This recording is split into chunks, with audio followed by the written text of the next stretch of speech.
Okay, magandang araw sa inyo mga boss. Bali yung topic natin ngayon, yung gagawin natin ngayon na project ay yung garahe natin sa bahay. Yung garahe ng sasakyan. Shoutout nga pala dun sa mga nag-subscribe at yung mga laging nanonood sa atin.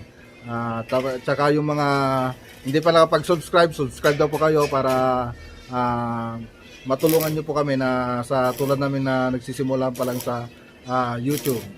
At paki-share na rin po para makatulong po tayo sa iba at makatulong na rin po kayo sa amin. Okay mga boss, bali mamaya ipapaliwanag namin kung ano yung mga materials na gagamitin natin tsaka yung mga gamit na kailangan natin sa paggawa ng polycarbonate canopy para sa garahe. Bali pinili ko yung ganong design para kasi pag nag-landscape tayo, may bagay yung garahe natin sa landscaping ng bahay. Bali yun ang pinili ko para na rin sa susunod na project pag nag-landscape tayo. Okay mga boss, bali ayan si Foreman ang istorbo, ang ingay ng kanyang grinder. Nagsasalita pa ako. Ayan si Foreman, masyadong masipag. Okay ma. Ayan Foreman, ano masasabi mo Foreman? Ayos lang, maganda ito para maibigay natin yung mga technique sa mga ating mga subscribers at para na rin makatulong sa amin at makatulong din tayo sa kanila. Okay mga boss, pag-share na lang po para makatulong tayo sa iba. Okay mga boss, sana makatulong itong video ito sa mga gustong matutong gumawa ng garahe na polycarbonate roofing at tubular. Okay, umpisa natin boss. Umpisa na natin mga boss. Okay, go.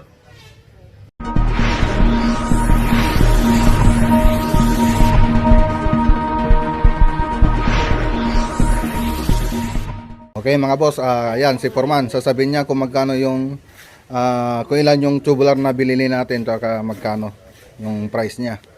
Ano yung ginawa natin Foreman na tubular? Itong kwan, Yung GI na tubular na 2x2, 18 pieces. 2x2 yan yung yun. isa. Kaya 2x2. yung 18 pieces ang total niya 10,440. Kahit yung lang presyo lang muna para i-total na lang natin mamaya. Okay. Yung tubular na 2x2 ay 580 ang isa. Per piraso. Per piraso. Tapos yung GI na tubular na 2x4 840 ang isa. piraso. Ang isang piraso 840 mga boss. Bali ito yon. Ito yung 840. Tapos ano pa Foreman?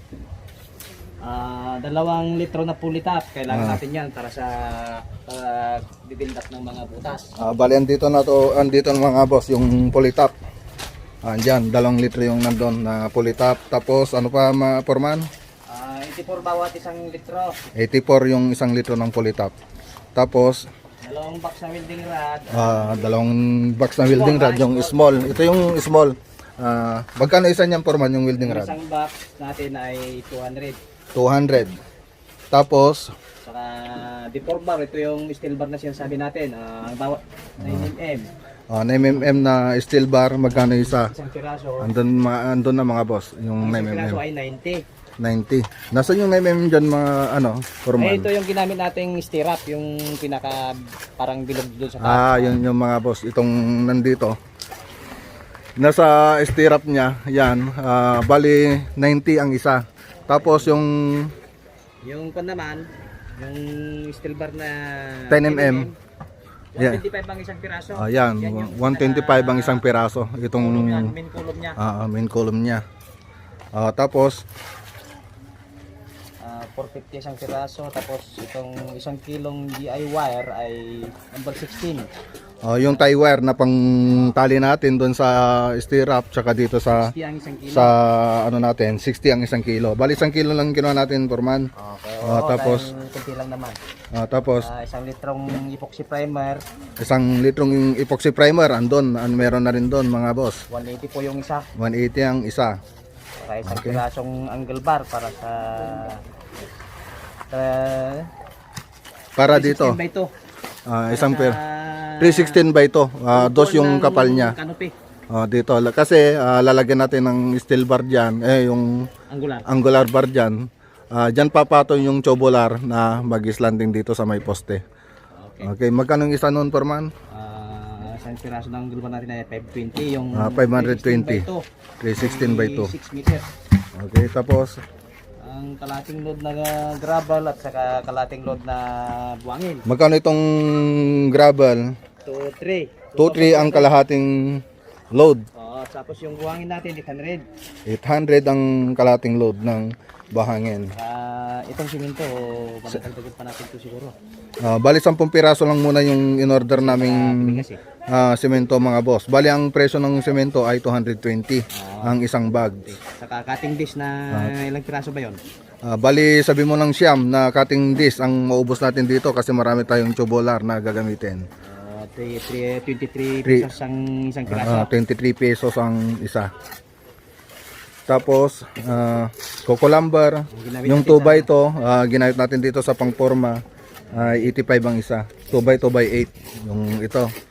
85 isa, tapos ang kalating kilo na common nail na number Numero 3 ay 75 ang kilo. D3, 75 ang isang kilo. Yung inano natin dito mga boss.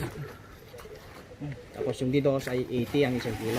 Tapos yung D2 daw, sabi ni Foreman, ay 80 ang isang kilo. Ano pa ang kailangan natin dyan, Foreman? Yung hollow blocks na 70 na pieces para dito sa flooring natin. 10 piso yung isa. Sa 10 piso ang isa. Bali ang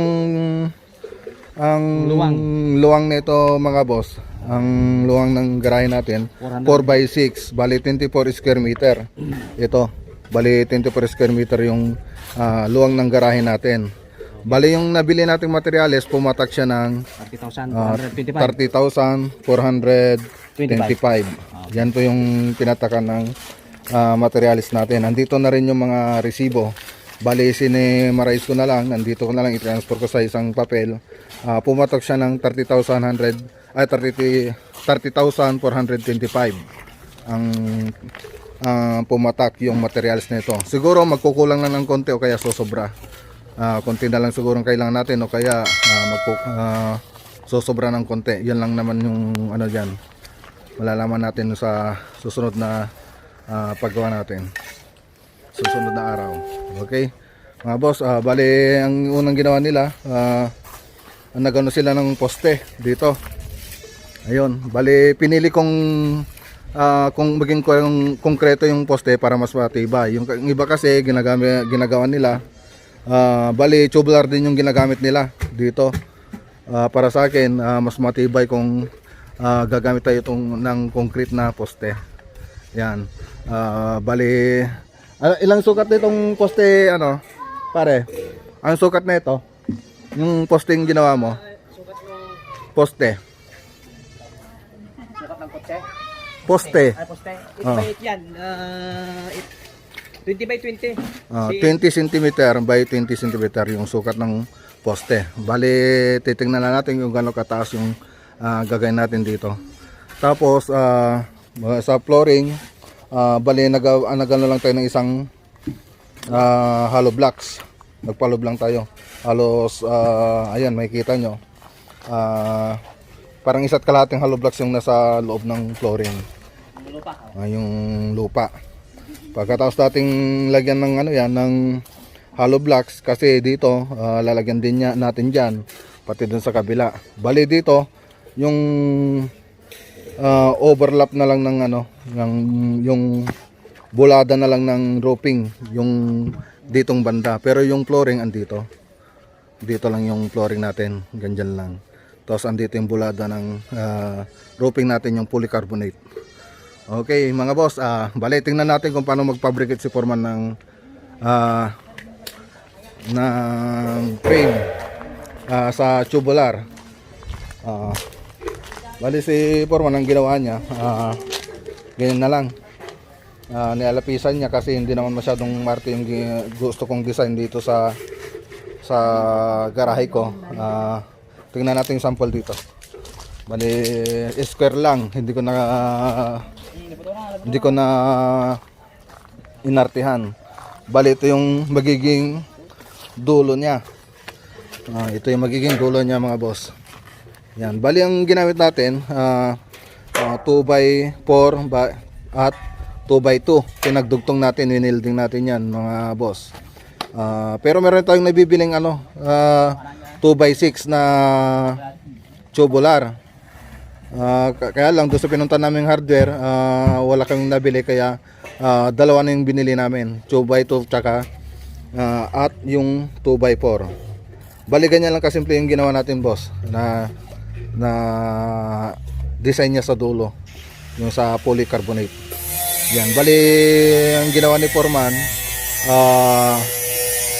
inano niya na lang to, yung 2 inches tsaka 2 inches dito, parang hinati niya lang ito, tapos yung isa pinasobrahan niya dito. Yun ang ginawa ni Foreman. Tapos yung nilagay nating takip dito mga boss, dito rin galing yung pinangtakip natin dito. Bali pagkatapos yan, ayan, nag-grinder na, mamasilyan natin yan ng pulley top pagkatapos.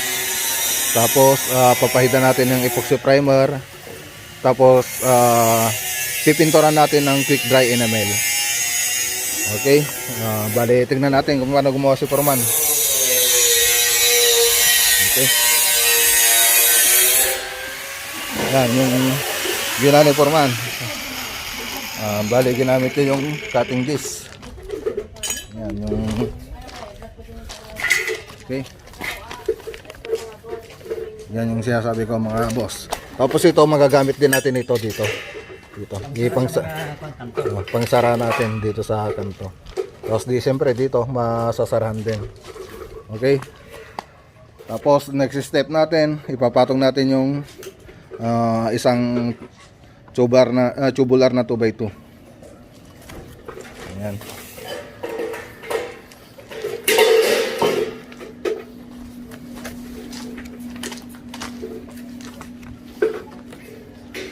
Bigyan natin si Foreman.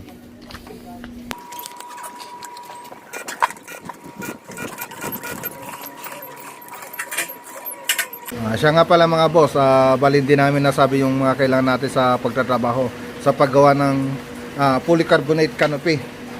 Bali tuturo ni Foreman kung ano yung mga kailangan na gamit. Bali kailangan din natin ng ng bareta at saka yung pala sa paghukay. Yan yung mga kailangan natin. Tapos ano pa Foreman, yung kutsara, hulog, tanse, martilyo, needle hose, redelang bakal, redelang kahoy, eskwala, lapis, metro, plies, grinder, barena, welding machine, at yung ano tawag ito? Cut-off machine. Yung cut-off machine natin mga boss. Bali yun yung mga kailangan nating gamit. Yan ang sinabi na ni Foreman kung ano yung mga kailangan nating gamit sa pagtrabaho sa garahe. Okay. Bali ano na tayo, magtatrabaho na tayo ulit. Umuulan, tutuloy natin yung paggawa.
Bali, ang ginawa ni Foreman, spot-spot lang yung ginawa niyang welding.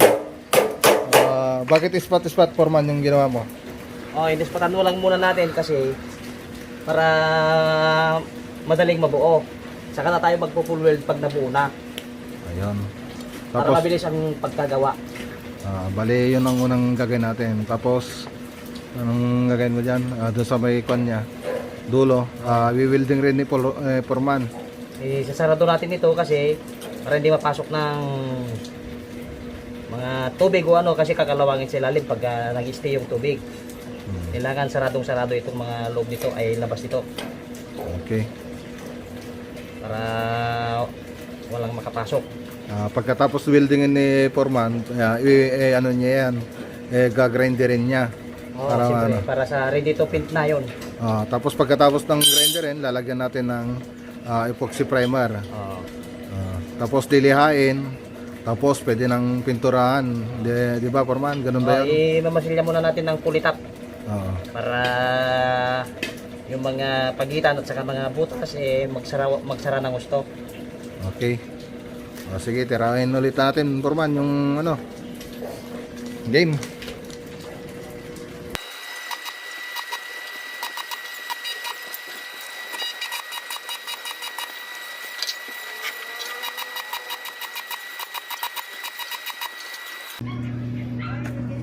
Okay mga boss, bali napinturan na nila yung iba, na-assemble na. Bali natapos na yung iba. Tapos pagkatapos mong i-welding, kunwari na i-welding na natin to, na ispat-ispatan, bali hindi na ginawa ni Foreman na i-full weld yan. Puro ispat-ispat na lang tapos minasilyahan. Pagkatapos masilyahan, pinahiran ng grinder yung mga pinag-weldingan niya para makinis tingnan. Grinder ni Foreman, tapos pininturahan ng epoxy primer. Pagkatapos pinturan ng epoxy primer, ayun, nilagyan na ng polytop. Ayan. Mamasilyan ng polytop. Tapos ano natin, lilihain natin yan. Pwede tayong gumamit ng grinder na may bala ng liha. Yan ang ipangliliha natin. Pagkatapos natin maliha yan, pipinturan natin ng quick dry enamel. Yan ang gagawin dyan, pipinturan ng quick dry enamel. Maganda sana kung may epoxy enamel na pintura, kaya lang wala tayong mabili. Bali quick dry enamel na lang ang ipinintura natin. Okay, tapos yung dito nilagay na lang namin dyan yung angular bar na size 2. Yan yung ano natin, nilagay natin dyan. Dyan ipapatong yung ginawa nating tubular. Yung ipapatong ito, malalagyan din ito ng tubular. Bali, ang may papatong dyan, ito. Yan yung may papatong dyan. Okay. Yan mga boss. Bali, nikabit na nila yung tubular. Yan. Bali, yung anong spacing nito, pare? Anong spacing nung nilagay mo dyan na ano, dito sa tubular? Ang spacing nito, mga 30 cm lang. 30 cm mga boss. Ito naman, saka ito, mga 61 cm. 61 cm yung 2x2 na tubular. Yung mas malaki, 61 cm. Bali hindi natin naabutan, kabit na nila kaagad. Masyadong mabilis yung mga tao natin. Yan, bali yung susunod nating ilalagay mga boss, yung polycarbonate na roof. Chine-check lang ni Foreman kung naka-espala ba talaga yung gilid niya, kasi yun siya magbabase. Yan. Okay mga boss. Pagkatapos na ito mga boss, ay sasabihin ko kung magkano yung mga nagastos dito, pati yung sa labor. Okay, sa ngayon, yan muna yung ginawa natin. Ang ginawa nila dyan, naglagay sila ng angular bar sa gilid. Tapos yung poste, naglagay tayo, konkreto yung nilagay natin para mas matibay. Yan. Bali, nagpababa lang tayo ng 10 cm. dun sa slide niya. 10 cm lang yung pinagbabaan natin dito. Para slide ng konti. Bali hindi pa nila napinturan ng maayos. Bali pipinturan pa nila uli yan mga boss.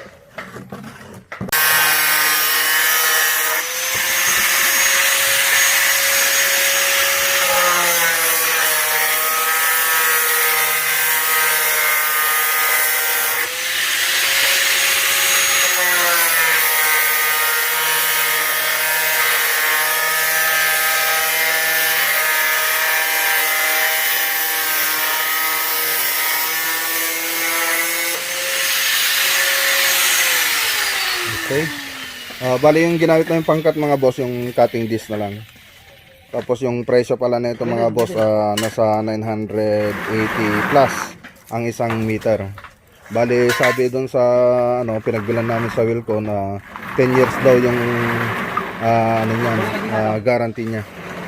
10 years. Yung iba kasi 2 years lang. Yung medyo makapal na may parang karton na may double yung tawag doon, 2 years lang daw yun. Bali itong binila na namin 10 years. Siguro mas maganda pag mas makapal pa dyan yung bibilin para mas matagal yung niya, lifespan niya. Okay. Dito ka pa. Testing na nila dun sa taas. Ay, dahil tiyo naman dyan. Tiyo pa. Alisin din. Bali, testing lang muna mga boss. Alisin pa natin yung sticker niya mamaya.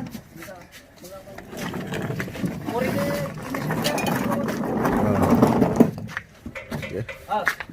Awan. Nalaga lang. Alali lang. Yo. Binatay kita, binaak. Pantay paigit. Sagat mo dyan. Uri ka. Ay sige, makabarina ka tukay mo lang yan. Kamarina pa. Yo, do. Sagat mo dyan.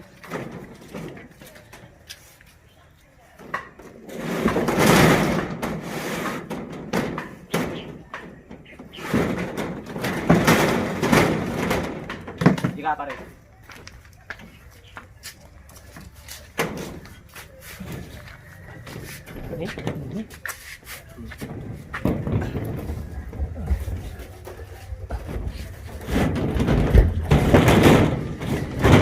Pantay paigid.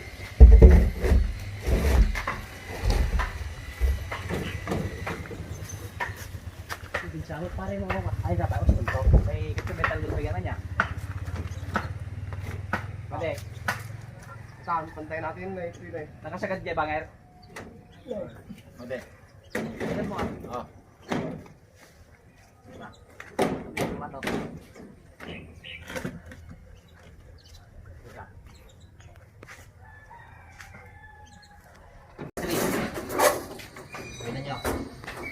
Ayan mga boss, bali na nilagyan na nila yung polycarbonate, nilatag na nila, naka-screw na rin. Bali yan yung itsura niya sa loob. Bali nagkulang na lang kami ng konti dito na lang sa zero home nya. Yan, dito na lang yung kulang. Ilagay namin. Okay. Yan, malapit-lapit na matapos. Bali dun sa gilid mga boss, nilagyan na lang namin ng silicone dun sa taas. May silicone kami nilagay dyan. Yan, tapos itong poste na lang ang hindi pa napipinis. Pipinturan din natin yung mga boss. Tapos i-retouch natin itong mga dito. Buti na lang meron pa akong stock dyan na ganitong kulay. Yan. Okay. Bali yan yung magiging parkingan ng isang sasakyan natin.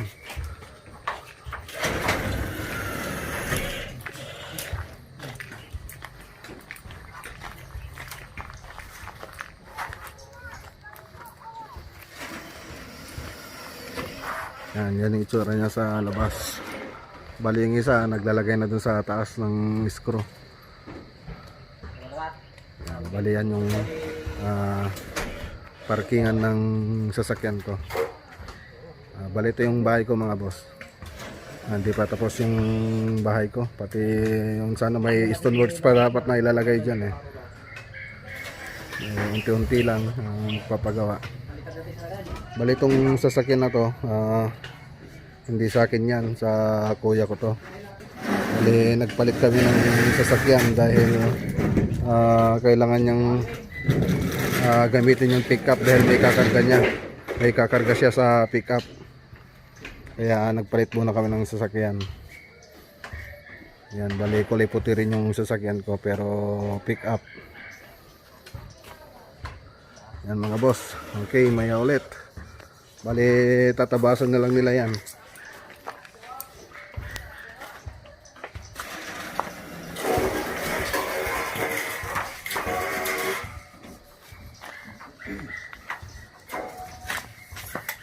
Paliwanag ka sa yan.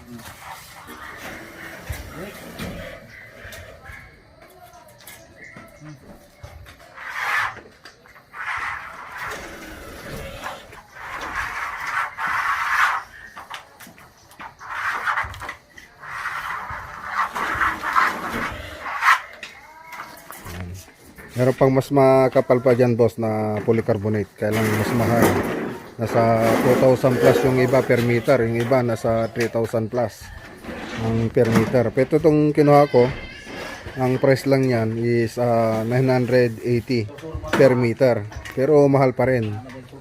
Yan, bali tinisting lang namin kung magkano yung magagastos namin dito. At least magamit namin itong area. Kasi itong pinagawa ko, parkingan namin ito. Tuwing December, minsan kasi tuwing December dito may okasyon, nagre-rent pa kami ng tolda, ng tent. Kasi Christmas party namin tuwing December. Ngayon siguro hindi na kami magre-rent kasi meron na kaming tolda dyan. Ay, meron na kaming liling. Baka tolda na lang siguro kailangan namin dyan sa susunod. Kaya maganda na rin na meron tayong nagpagawa ko ng ganyan. All purpose na. Okay. Ano natin yung galagawa dito naman. Okay, ayan na mga boss. Natapos na nila yung yung garahe natin. Polycarbonate roof. Yan, bali nagre-retouch na lang sila. Yan, napinturan na rin yung poste. Yan, nakapag-retouch na rin sila rito. Yan.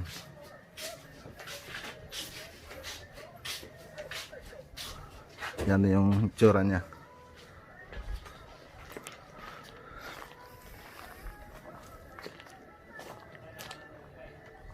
Yan. Bali ito yung magiging garahe ng pickup. Yan.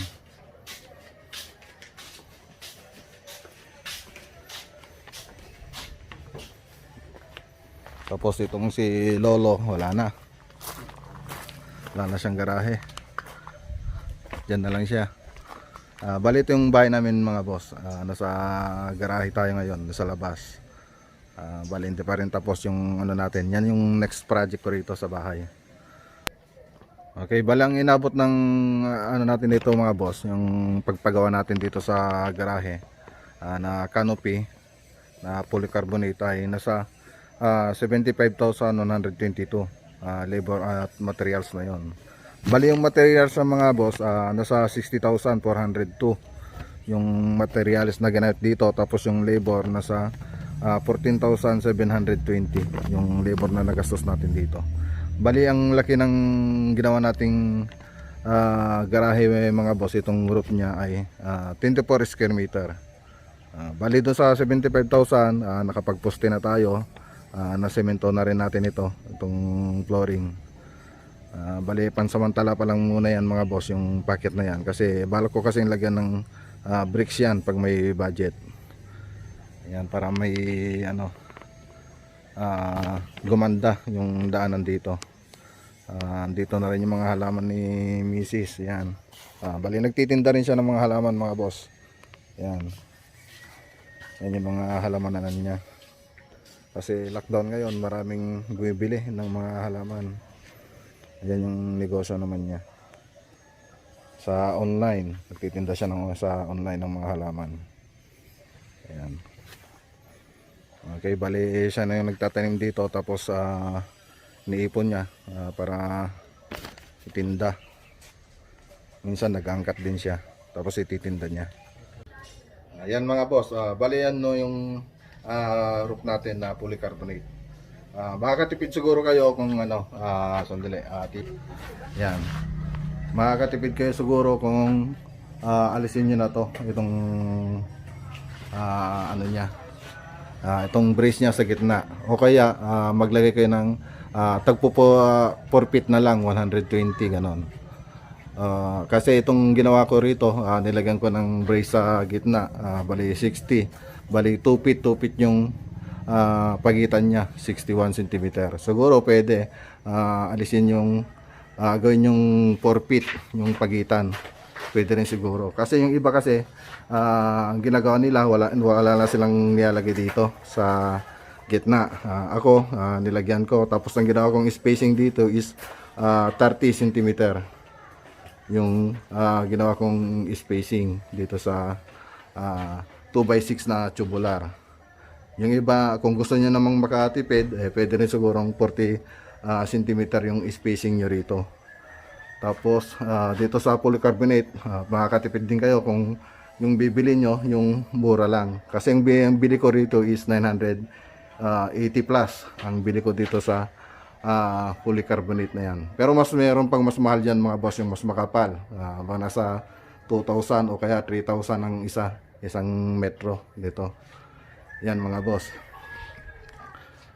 Yun na lang po ang discard ninyo kung gusto nyo makatipid.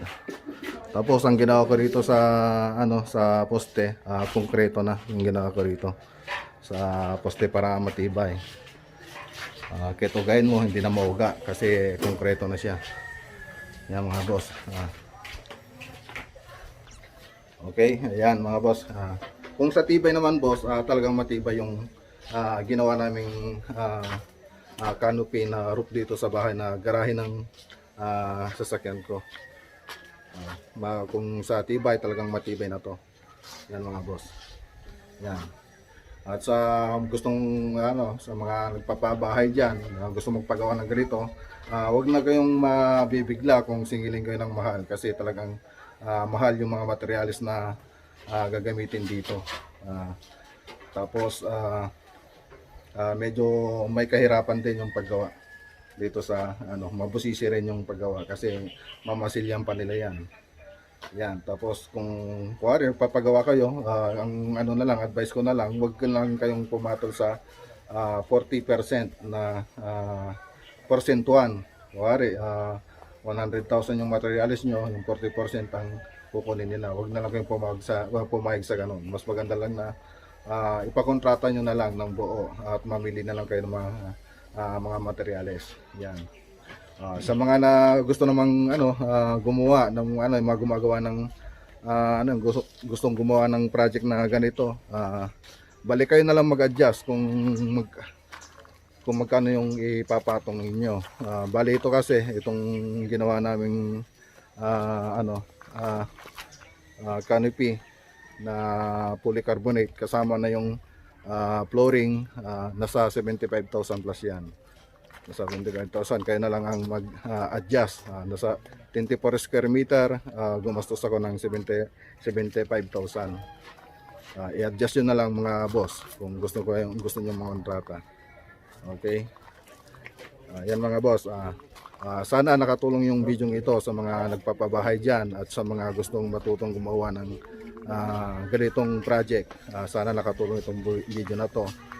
Sa mga hindi pa nakapag-subscribe dyan, subscribe na po kayo at paki-share na rin itong video na to para makatulong kayo sa iba at makatulong kayo sa aming munting channel. Okay, yan mga boss. Bali hanggang dito na lang boss yung video natin. Magandang araw po sa inyong lahat at ingat po tayo lagi. God bless.